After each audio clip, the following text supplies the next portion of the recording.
Notice we have an absolute value equation. We've got an absolute value equal to an absolute value. Now the only way this is going to happen is if x minus 5 inside the absolute value bars on the left side is equal to x plus 2 that's inside the absolute values on the right side, or if those two expressions are opposites of each other. Because if they're equal, of course their absolute values are equal. If they are opposites of each other, their absolute values will still be equal. So that's how we solve this.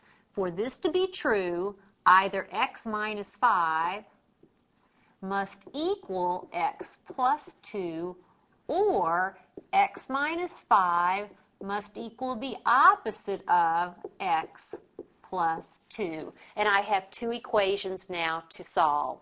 All right, let's solve this equation on the left side. No parentheses, no fractions. I will subtract x from both sides, moving variable terms to one side, constants on the other. So on the left side, I'll rewrite and subtract x. On the right side of just this equation, I'll write x plus 2 and I'll subtract x. And watch what happens. X minus x, that's 0x or 0, and I have negative 5 is equal to, notice the x's subtract out again, is equal to 2. Now what happens when all variables subtract out and you have a false statement? Negative 5 is equal to 2, that is a false statement. That means the original equation here has no solution. So this equation gives us no solution so far.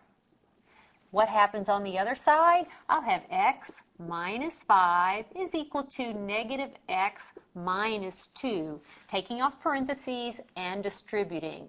Now I will add x to both sides. So here's the left side. I'll add x.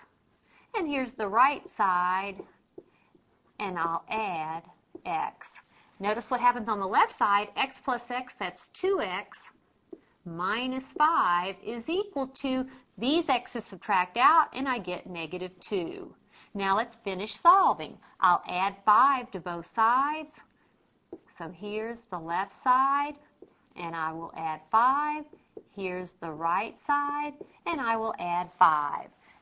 2x minus 5 plus 5, these subtract out, and I have simply 2x is equal to negative 2 plus 5, and that is 3.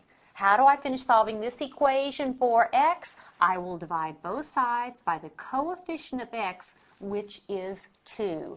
And I'll have that x is equal to 3 halves. So this equation, our original equation, has a single solution, and it is 3 halves.